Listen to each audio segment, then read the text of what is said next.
Hello all, and welcome to another episode of In-Car Series Season 2, Episode 13. Just setting off from Venus Hill in Dundee and heading to Port Allen. Port Allen's on the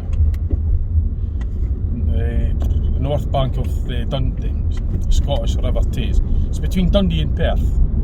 It's just a small port basically. There's not much there, but it's a nice place to go for walks, a bit of a nature trail, that kind of thing. It's nice and peaceful, so I want to go there.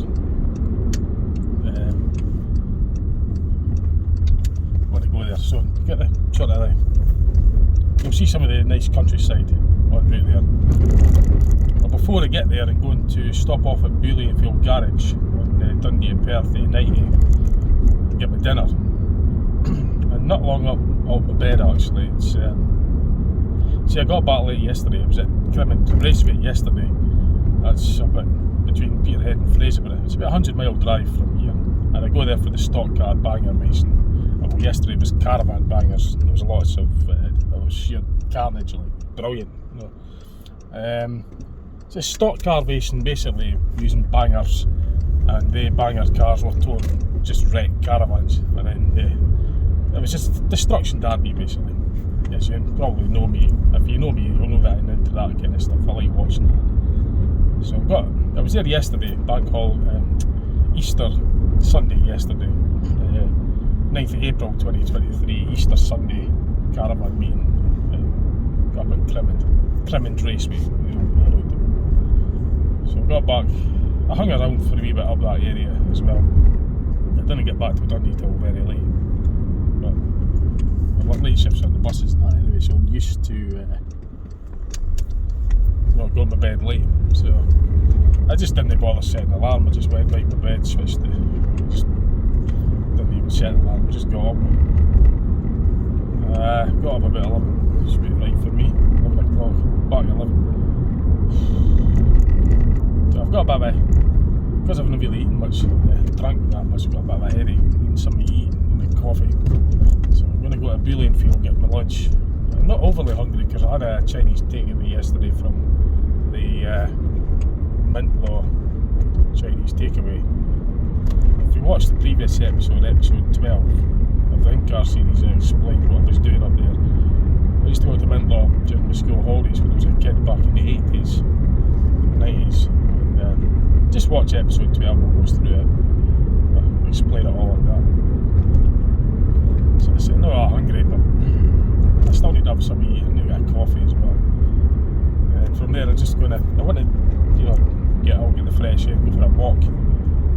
It's just like one of these days where I've got stuff to do, but I'm just not motivated to do it at the moment until I don't want to just do that and stay in the house all day and sit fed up doing that. Sometimes I get up and just stay in and can't get out because of that.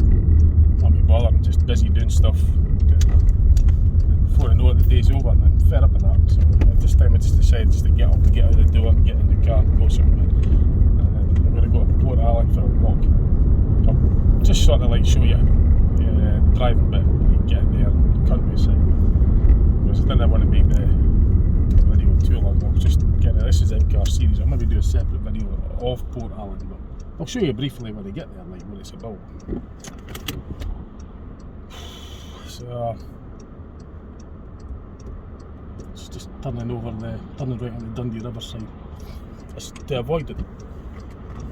To avoid the traffic lights on the Kingsway, so I've took this route just to avoid them. The normal way I would just go down the Kingsway, but it's had to change. I went through the technology park on the riverside. Just I see the lights at the wire cut on them up.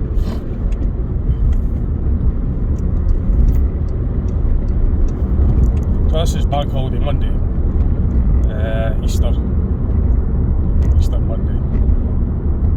10th of April 2023, so it'll be a bank holiday, so a lot of places will be closed for the holiday, but I work in the buses, so just I don't benefit from that. Well, only the reason I'm off this weekend is because that's my rota, and it's my long weekend on the rota, so I'd have it off regardless. But no, buses don't go off on bank holidays, so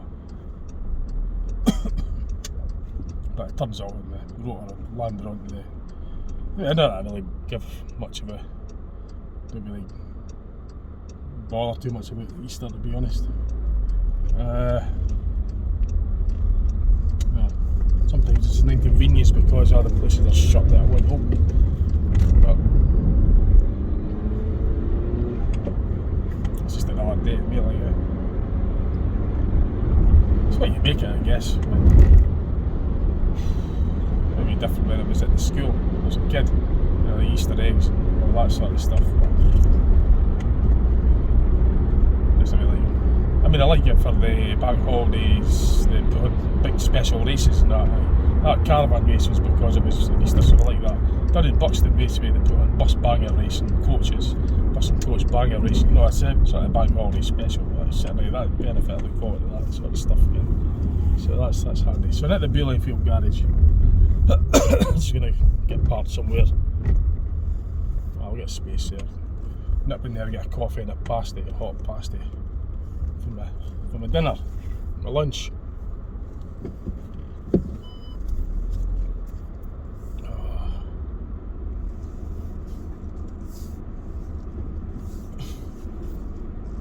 I feel a bit shit until I get something to eat and drink. Right, I'm gonna get a bite to eat now. Look at that now.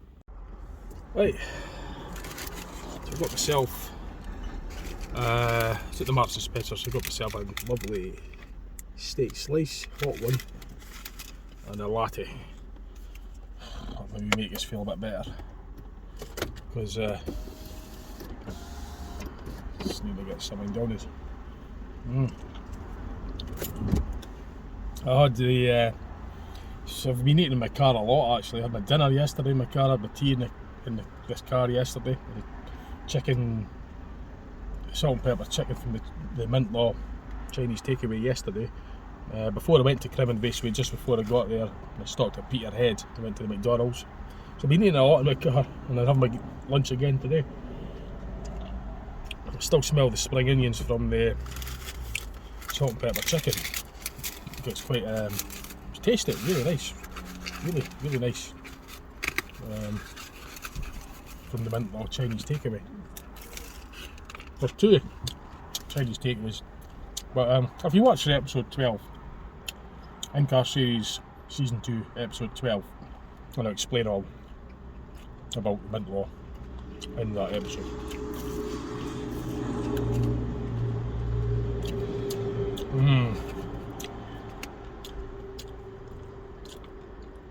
So I'll get this down as, and then I'll get heading to Port Allen.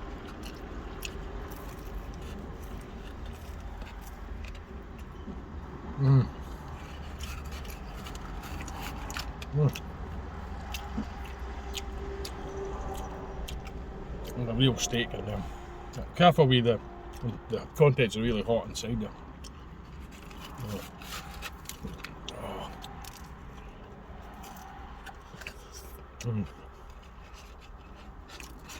But I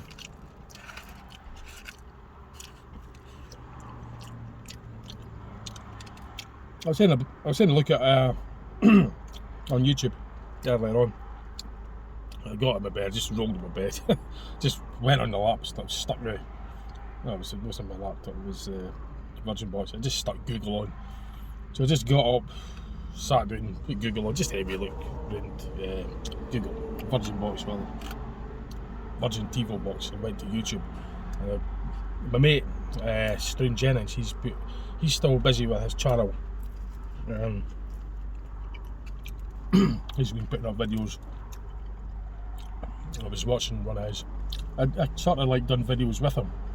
But there was three of us. It was me, Stu, and my other mate, and we were doing a point-to-point series.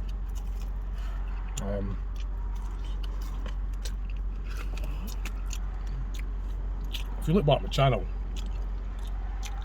you'll see the episodes. It's basically what we do is we start off from a point in Dundee, or anywhere. That happens to be Dundee at the moment so far. So we start off from the starting point, all three of us, in our cars. We've got our own cars each. What we do, what the object is to get from point A to point B. However, along the route we've got to go to checkpoints and take pictures of ourselves at these checkpoints to prove that we were there. And the object's to get from point A to point B, see who gets there first, and make our own routes up as we go along. So we basically set off from the same point, and we've got to end. So we set off from point A and we've got to end at point B, but we go via checkpoints, 3 or 4 checkpoints along the route. So it's up to us which route that how we go about doing it.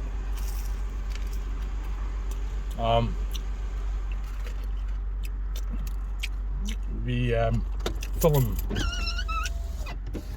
filming ourselves doing it as well. So we've got the dash cam on, record the footage, just like we're doing now.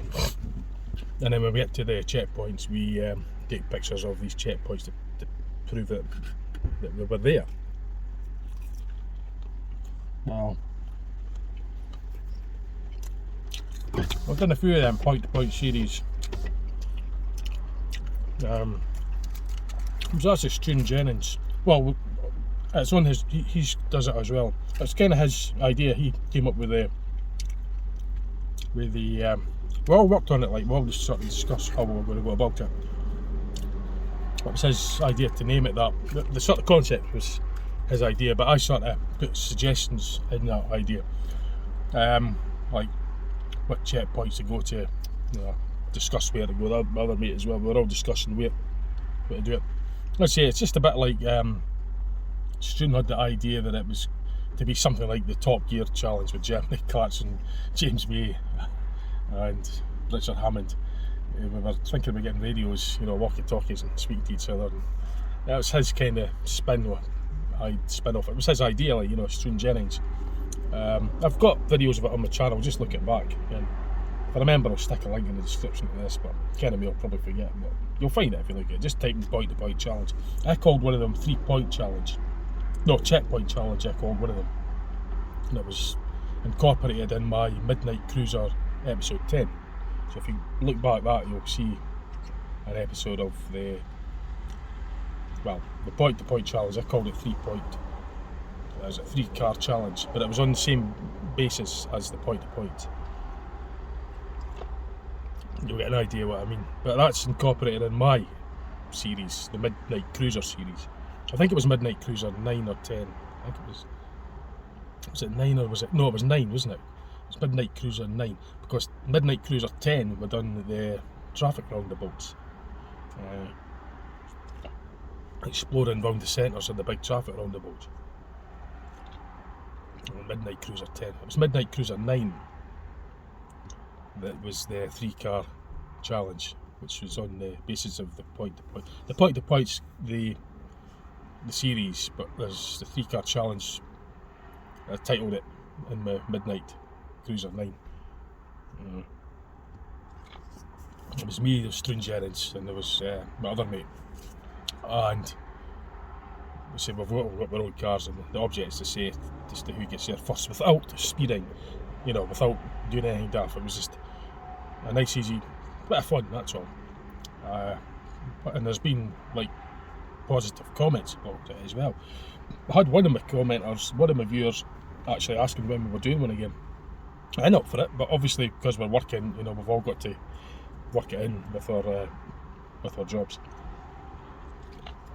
With the time off and that, commitments and stuff, right? So we're working, but we've got the days off, but we've got other things to do. So it's just when we're free, basically, yeah. Right, so let's get heading to Port Allen. I was going to show you where it was.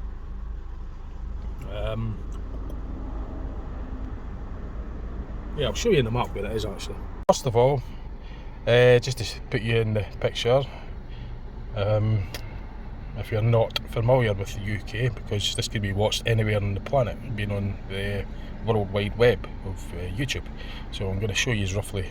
So Dundee's here, that's where I live. This is Scotland. This is the mainland Britain. All of this has been Scotland. Dundee's there. Crimmon, by the way, was up here, way up here. But that's, as I say, it's another thing. So I live in Dundee, and I'm going to Dundee and Perth. I'm going away to go to Port Allen, that's the River Tay. It's on the north bank of the River Tay. I will get a more detailed map picture for you. Right, this is an older map, so it's not overly detailed, but it doesn't really show it, unfortunately. But I'll give you an idea of where it is. That's the River Tay, Firth of the Tay. Dundee's here. Perth, Dundee, Perth to E13. That's where I am now, and about here on the services. Bullion field services, it's about there. So Port Allen is around about this area. It's not actually shown on this map, but it's somewhere about here. It's not far. It's about 15 mile or something for Dundee. It's nearer Perth than Dundee. It's kind of like just south of Errol. It's a road, unclassified road, that goes down to here. Port Allen's about there, but it doesn't really show it very well on it doesn't show it at all on this map. But that's all I can show you at the moment. As far as where it is, you can stick it in Google, you'll find it, no bother. It's Allen spelt with A-double-L-E-N. Right, so I'm just lining this camera up again because I had to take it out the holder just to get the angle right, so you could at least see what's going on.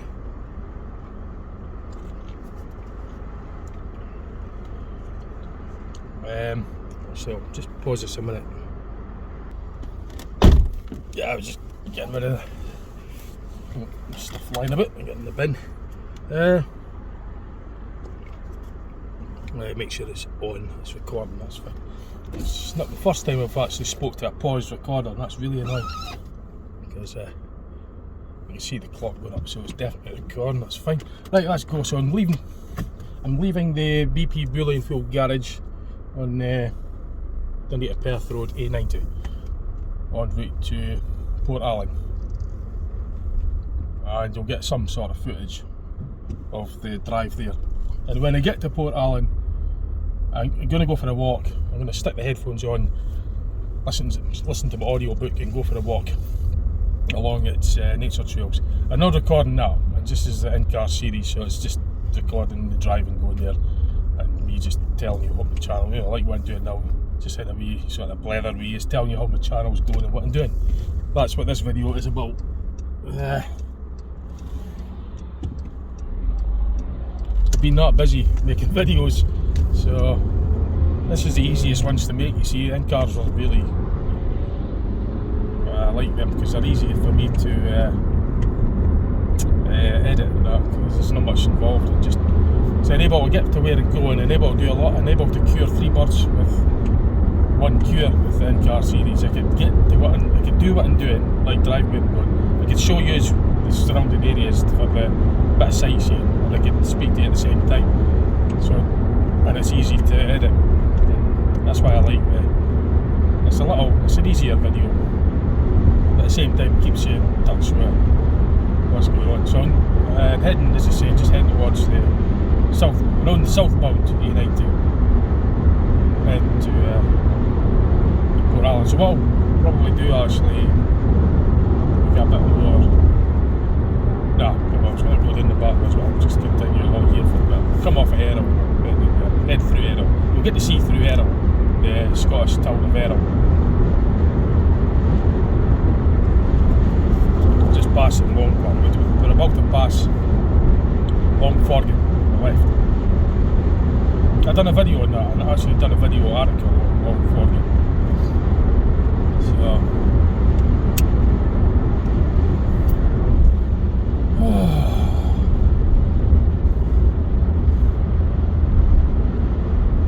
feel a wee bit better now. Some caffeine and there's something to eat. There's an old Volkswagen Beetle, not Beetle, it's a Volkswagen camper van I went past there. You might have saw it. It was an orange one. Just advance it, just rewind the video back a wee bit. Look on the northbound carriageway, the opposite one, you'll see an orange Volkswagen camper van. You don't see many of them around. It's probably the 70s or 80s. Yeah, vintage obviously, restored. Looked in good condition from what I saw. This is like, it's in bank holiday Monday, so they'll be open the holidays and that, all the weekend. Schools will be off. So one of my other mates is heading down south to visit relatives. He's gone down for the week.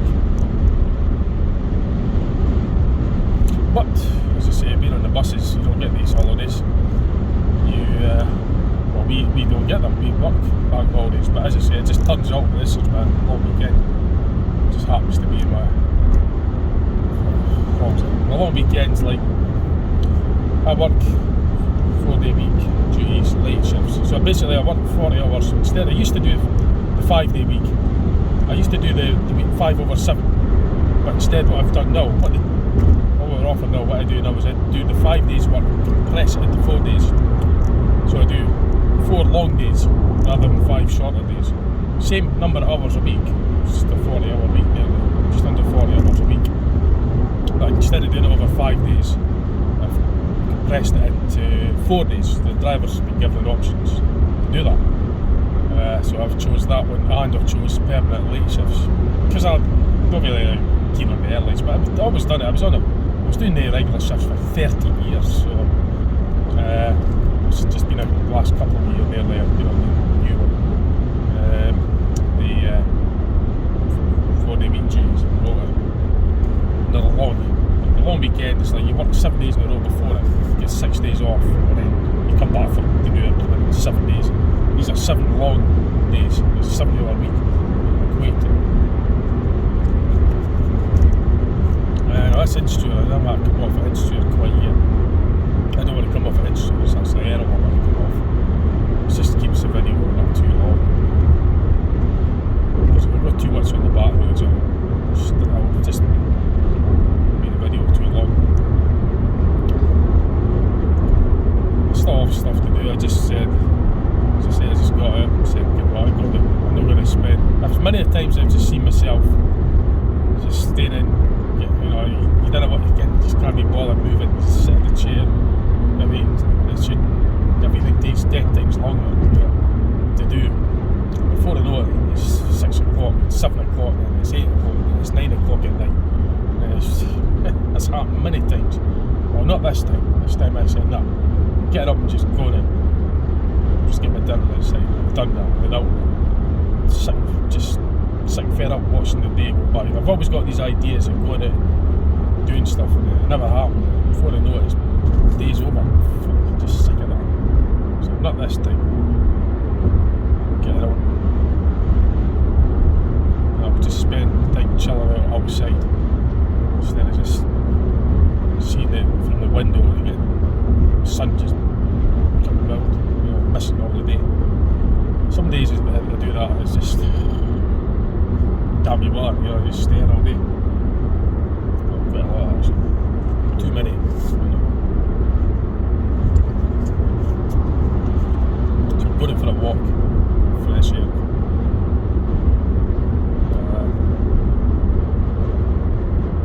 I'm not in any hurry, so I'm just sitting behind this trailer. Just take it easy. Take it very easy. It's the Horn restaurant on the left. Coming up to the Horn, but you won't see it. It's like a retro kind of place. It's sort of it's like a time capsule. It's retro, the deck of living. Sells good food, good bacon rolls. I tell you, you get a good bacon roll out there, a good help. I just think, should I come off at Grange? Or will I come off at Herald? Come on, I'm going to come off at Grange and show you maybe a bit of the, because I'll pass the Horn restaurant then. So you have to look to the right because of the way it's, when I turn off, because it's on the way the camera's sort of, I can't move it, so don't see it up ahead now, but I'm going to wait a swing around past it and it'll be on the right, so you can start looking now, you get a glimpse of it. That's it there on the right now. The Horn. See, that's the thing, it's an old retro place, but I just saw a sign there saying free Wi-Fi. Wi-Fi's not ancient, retro, it's modernised. It still looks modern inside it, but it's just when I saw that sign saying free Wi-Fi, it looks like a time capsule, and then it kind of spoils it. It's got free Wi-Fi. Wi-Fi's a modern thing, and that, you know, I like the retros, but that's the way it is, everything's like that now. So I'm sort of heading towards Grange, which Grange runs into Errol. That's the Horn Farm, that's where they get their bacon and their milk. Because when I go to that place, that restaurant, the Horn restaurant, I get a bacon roll, and it's a packet of bacon on a roll, a butter roll, and I usually get a glass of milk there. And all this, the produce comes from the farms on the right there. I believe all the stuff comes from there. I understand it comes from there, I don't know, but I think that's where it's the Horn Farm, so I'm just getting it. Two together. I don't really know, I've never researched into it, but I'm assuming it will be. It's a narrow road, so you've got to, if you're on these roads, there's passing places. It's a 40-mile road. Now you'll notice the ground on the right of the land here is flat, because they've got the Errol airstrip, because it's flat, they've got an Errol airstrip the right there, which is used for parachute jumps and stuff.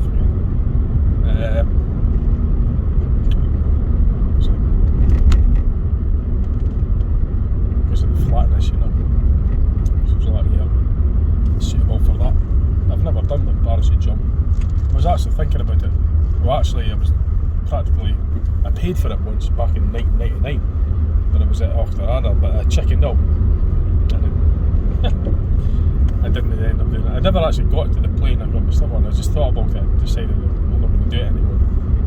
So 24 years later I still haven't. I got part of my money back, but I was kind of like had to go through a lot of hassle to get it back. I was my own kind of fault, because I didn't pay for it and then I changed my mind. So it took me a while to sort of claim it back. So I got a fair percentage of it back. But yeah, to be in a nutshell, I chickened out. I was all excited, like, I was wanting to do it. But this is all flatland. You'll maybe see Dundee on the horizon on the left of the road. If you look 12 o'clock with that car, so if you look about 11 o'clock right on the horizon, you'll see Dundee.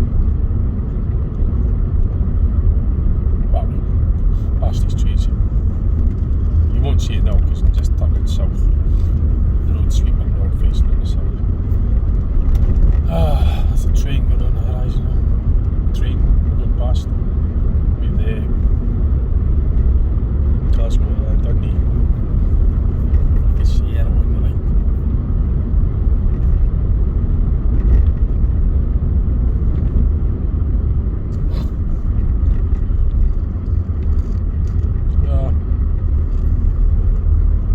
Get a nice view of the hills, the Sidlaw Hill range on the left there as well.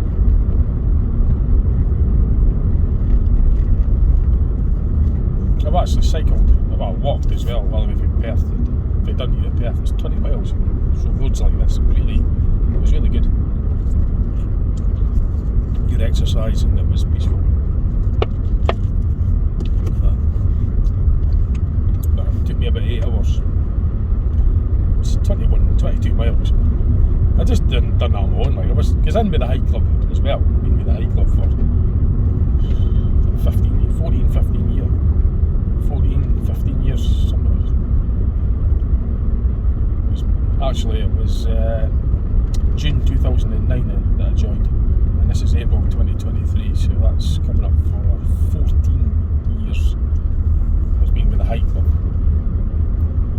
Caledonian Hill Walking Club, Dundee based hill walking.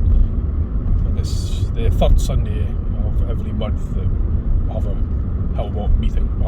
That's when we do the hill walks. Coach comes and picks us up from Dundee, pick up points in Dundee, drives us all out to the place where we're going to do our hikes. Then we do a hike, either we do a circular hike, come back to where we got dropped off, or we do a through hike where the coach will then, meet us. I'll drive to where we're going to end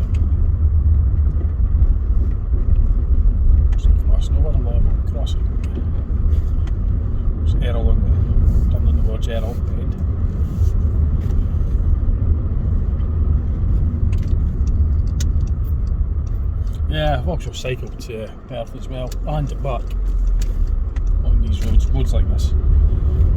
It's 43 mile. I'm not a die-hard cyclist. Oh, I've got a push bike, and I tend to just use it on the cycle around about the schemes, go to the shops, maybe 10 or 15 minutes. Cycle on the pavements round about the schemes, or I'll cycle on the quiet roads, the side roads. I don't cycle on the main roads. I just don't. I don't feel comfortable cycling on main roads. Although this is a main road, I mean, I've cycled on this road to get to Perth and back, but this isn't. Although it's an unclassified road. It does have like your fuel on traffic, heavy lorries and buses and the national speed limit, but it's a calmer road.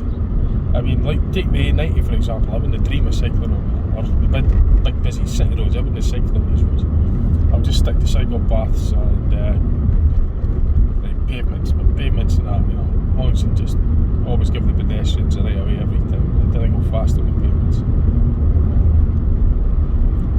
I see a lot of cyclists on the roads and the busy roads, and I say to myself, well, better you than me, mate. I just doesn't really fancy. I don't fancy cycling on busy traffic roads. Not in the slightest. No way. I don't even like the thought of having the traffic up, aggravating them when they have to pass. I just don't like it. I wouldn't enjoy it. And I've even seen this, in my personal opinion, I've seen cyclists cycling on the road with a trailer with a kid, an infant on the back, like an infant seat, or a trailer for small infants on the back of the push bike. I saw that on roads that are busy, heavily loaded with traffic. I think to myself, how on earth that could pass for? How it can be legal? I mean, it's obviously legal for making these trailers, and they're using them on the roads.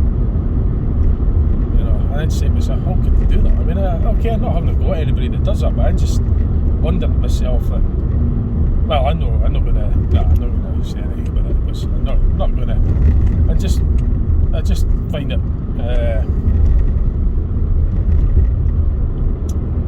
when I saw it, I found it surprising. Let's put it like that. I just found it surprising because I think to have like infants of that age, you tend to, you want to keep them away from the roads, but they're right in the middle of the road with a bike. You've got no protection.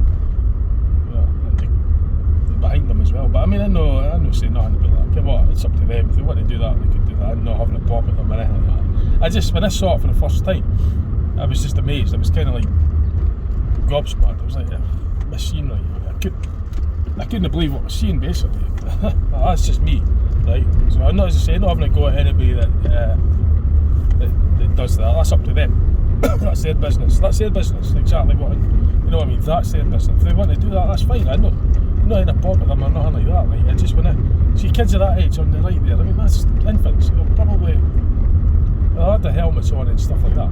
But that kind of age group in the middle of a busy road, I saw it and I thought to myself, when I first saw it, I thought, that's seen right. That's just me. I don't know. I'm not having a go at anybody. If they want to do that, it's not my business. But me personally, I wouldn't dream of doing it myself. That's just my view on it. And I'm surprised that these carriers are allowed. That's all. That they're allowed that. You know what the roads could be like. You know that it's known that there are such things as drunk drivers, stupid speeding drivers. I don't mean just a wee bit above the speed limit. I mean crazily above the speed limit. There's that going on in the roads. You've got joyriders, stolen cars. You've got people that could be in a getaway car that could be chased by the police. You've got drivers that could be distracted. That's all been reported. I don't know what it is. I've just seen I've just heard that that's what goes on. I've heard of these terms being mentioned. That drunk drivers is something that's been reported to happen. Drivers that are in speedaway, getaway cars that happen. I've heard, of course, of cars that could be in dangerous conditions. The roads are full of all different. The roads are full of drivers that drive at different levels. You know, all different levels of drivers. You've got learning drivers, you've got experienced drivers, you've got all different types of drivers on the roads, and all different types of vehicles that have all different kinds of complications, blind spots, all sorts of hazards. Right? There's lots and lots of hazards on the road, lots of them. Now, when I see a push bike which is small, there's no any protection on it, and I see an infant on the back of it. And I see an infant on the back of it, and I'm just thinking to myself, you know, all the stuff I've just mentioned. So that's it. That's all I'm saying. I'm not having a go at anybody who does that. That's their business. I make that very clear. But when I saw it first, I was like, couldn't believe what I was seeing.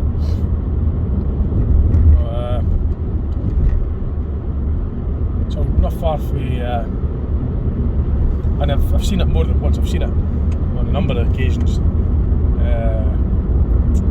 And yet, health and safety, they make certain roads 20-mile-an-hour speed limits where it used to be, 40. And like, what?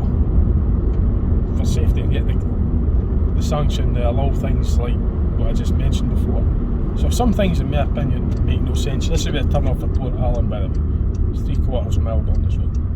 Some things don't make any sense, other things, it just blows me away. But this is heading south. That horizon is Fife.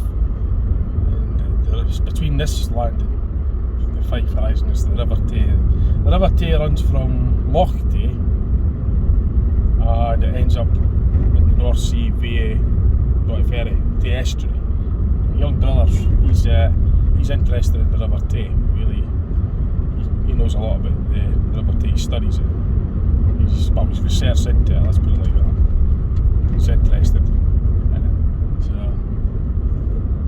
now this is a lovely wee. It's just a lane, unclassified. It's great. This would be just ideal for, cycling down. I know that at the bottom of it, it's there's private areas, so I didn't park there. Like, what I do is I park responsibly on areas that won't cause any obstructions, and that won't damage any park road. That's the thing. There isn't actually a public car park as such down here. It's more a kind of common sense sort of thing. You've got to park where you can park responsibly. There isn't an actual car park here, but that's probably why it's so peaceful. Well, this cyclist coming along here, so he's letting me through. Like you said, didn't get me wrong, I'm not having a pop with cyclists. I mean, no way. I mean, but good enjoy it. I mean, I've got a push bike as well. I'm not having a go at anybody that does that with their bike. If they want to carry a small infant on the back of their push bike in the busiest traffics on the roads and that's up to them. That's their business, So I'm going to park here because it's right in the way. Now, what I didn't want to do is get stuck, so I've got to be careful that I didn't get the wheels stuck. I know where I've parked here before, so I know that there isn't any ditches or any mud walls, because this is just a front wheel drive car, and it has an open differential, which means that if the wheels, whatever wheel, it's front wheel drive, so the torque probably goes to the front wheels. But if it gets stuck, the wheel that is spinning, the one that is not got any traction, that will just spin all day long. That will just continue spinning. But the one where you need the traction, so if the left wheel's on the tarmac and the right wheel's in the mud, right? Because this is an open differential, it's got an open differential gearbox, and it gets stuck. The wheel that spins, that's just going to spin like anything. It's just going to spin like crazy. The wheel that you need the torque, the traction on, will do bugger all. That will just do hee-haw. It will just sit there and it will not spin. all the engine power will go to the spinning wheel, and it's just useless. That's why if you've got a diff lock or a limited slip differential, that detects what wheel has got the traction, what wheel. It's the difference in the wheel speeds. The differentials there is for tell all the inner wheels and the outer wheels going at different speeds. It's differential. It's a planetary gear setup. An open diff, which is the common one, because you don't need diff locks. Well, it's a road car. You tend not to need diff locks on a road car, but if you've got a 4x4, you need to lock the diff so that the wheel that's got traction on it, power will be transmitted to it. It'll lock the diff so it locks the axle, and then it'll get you out of trouble. It'll get you out from being stuck. But if you have an open diff, and even just the slightest bit of mud, ice, snow or anything, you'll go nowhere. You'll just rev it up. Well, you shouldn't rev it, but if your wheel will spin and you'll go nowhere. That's the thing. But I know this bit, sorry before you, it's just if you are ever coming to places and parking on the, right off the lane to keep it clear, because you've got to think, tractors as well, you've got to make sure you're right out the road, everything, blocking. Make sure that your wheels don't get stuck.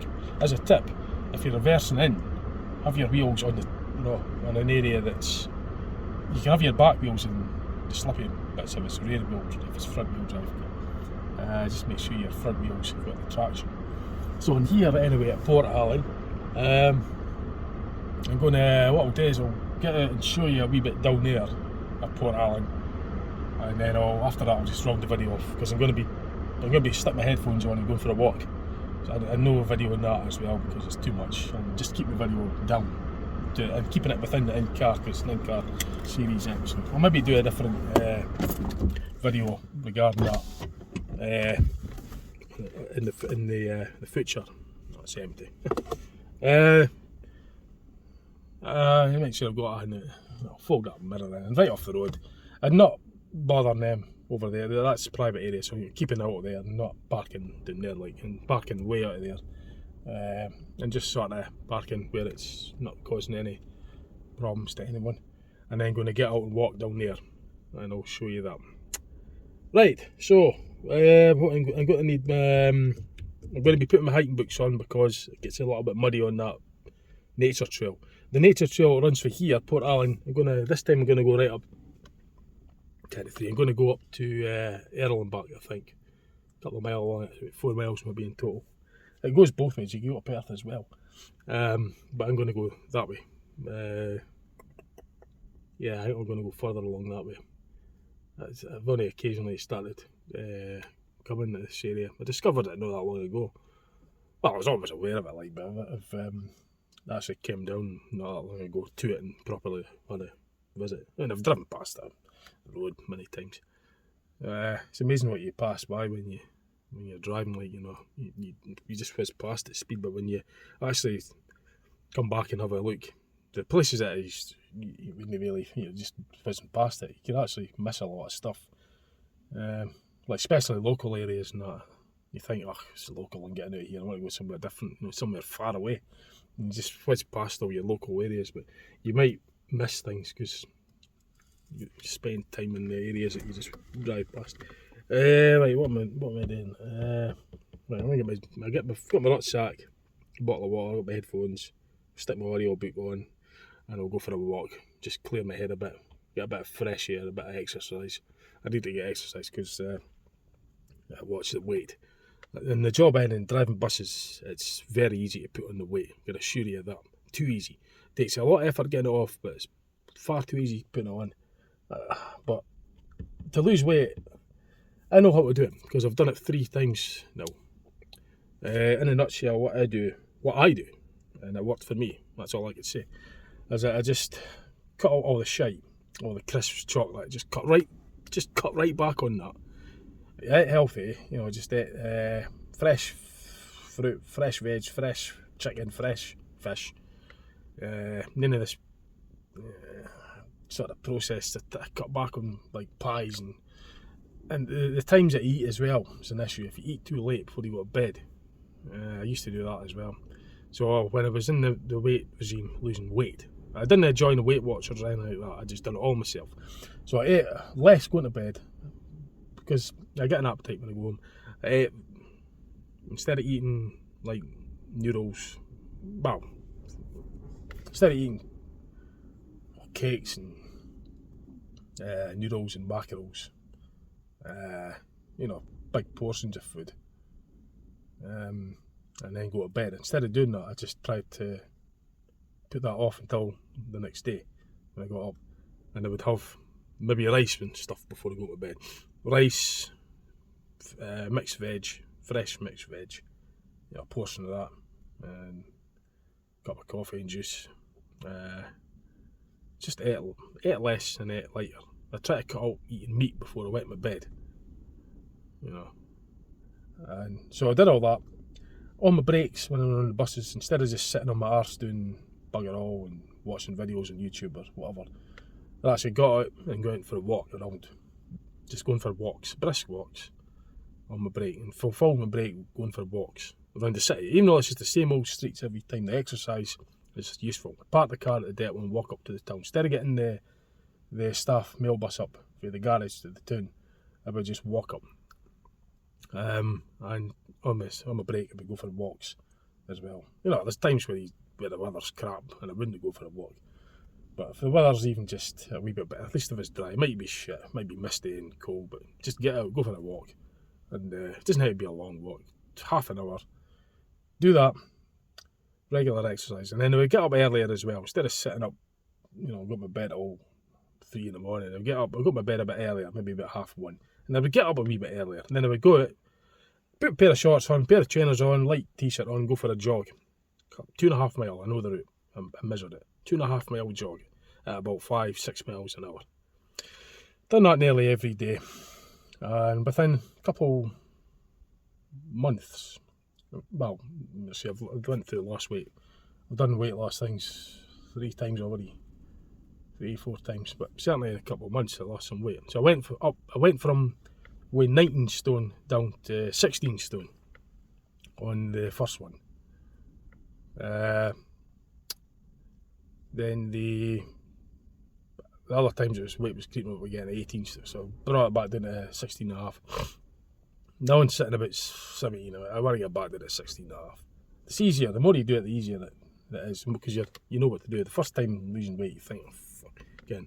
But it's simple things like just going for walks, eating at the right times. No, didn't eat so much before you go to your bed. Just have stuff that make you feel full, like rice. Before you go to bed, mixed veg, drink water, cut back, didn't eat biscuits and cakes and chocolate and shit like that. I had some oat cakes before I went to bed, but if you're making sandwiches, don't pile in the butter too much. I used to do that, you know, layer it with butter, far too much butter, cheese and everything. I used to eat all that before I went to bed. Didn't do that, just have that during the day, because you're burning it off. Just try and, okay, all this shit, like your chocolates, crisps and that, you can have that now and again, but just cut back on it. And don't eat that before you go to your bed. Have it during the day and just cut back on it. Because you actually, when you lose weight, you don't feel so full up. You don't feel so hungry when you eat stuff. And the stuff tastes better when you have fresh stuff as well. You know, you cook fresh fish. Well, it's heat up actually. Fresh meat. I try to steer clear from like your processed foods.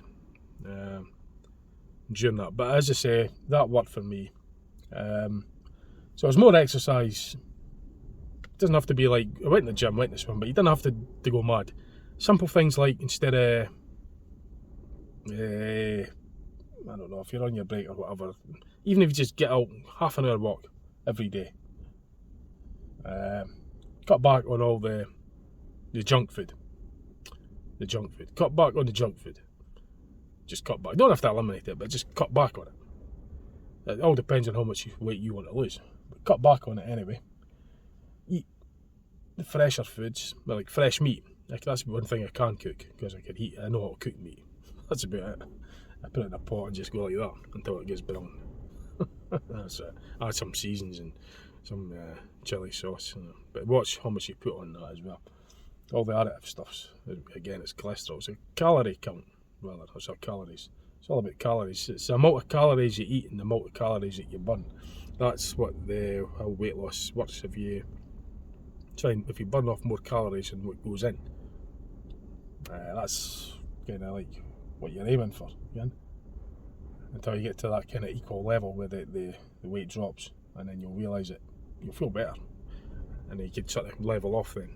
But as I say, the job ending, I don't smoke, so I tend to eat more, and the weight goes on. But if I get back into the way of it, I'd say I've got a gym membership. Going swimming and going to the gym as well is good, because when you're in the gym, you're moving around and doing stuff. When you're swimming, you're actually burning energy by keeping warm. Even though the water might feel warm, if it's at 30 degrees, it'll feel nice and warm, but it's still, your body still needs to maintain 37 degrees. So it's still having to burn energy to keep your body up. Because eventually you'll get hypothermia, even though the water feels warm. It's not body temperature. The body should be about 37 degrees or something. So it's still having to burn energy just keeping up to that temperature. And then of course when you're swimming, you're having to burn off calories to keep afloat. And even just the exercise of going to the gym, getting undressed, changed into your gym kit, doing your gym, then coming back, getting undressed, going for your shower, and then getting dressed in your clothes and walking back into your whatever it is. I used to just get the car, but then at one time I used to walk to the town, go to the gym, then do my shift, and then I'd walk back up the road. Or sometimes when I had 4-hour breaks, I'd walk in the town, do my first half, had a spread shift, go to the gym during the break, and then do my second half and walk up the road. And that weight came off in 3 months. That was probably one of the better ones. I was near 19 stone and I dropped down to 16 stone in 3 months, by the way, doing that. And I done it myself. I didn't need to join any Weight Watcher thing or anything. I done it myself. And it worked for me. So, and just on days like, as I say, like the day I just said, come on, I'm not sitting in the house. Bugger it, I'm getting it. I'm going to go for a walk. It's getting motivated. The thing about losing weight is the hardest of it is keeping it off. Oh yeah, your weight will come off, but keeping it off is the hard thing. Because I can assure you, in my experience, it's blooming hard, because it's so easy to put the weight back on again. I slip back into habits like drinking lattes and eating at wrong times and eating cakes. I love my cakes, I love my sweets. I've got a sweet tooth. And these, as I say, I don't smoke, so right, I better get on. But okay, I'm going to get out and show you a portal and get my shoes on and stuff and that, and just round the video off when I get there. So this is the Port Allen area. Just show you the signage for the directions and stuff.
And that's the nature trail that I'm going to be walking up in the direction of Errol.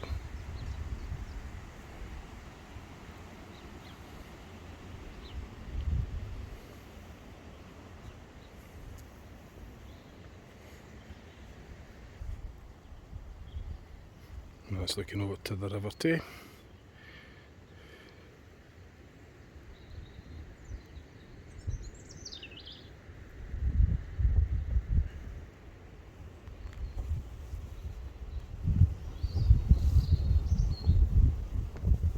So, I hope you've enjoyed the video, and thanks for watching.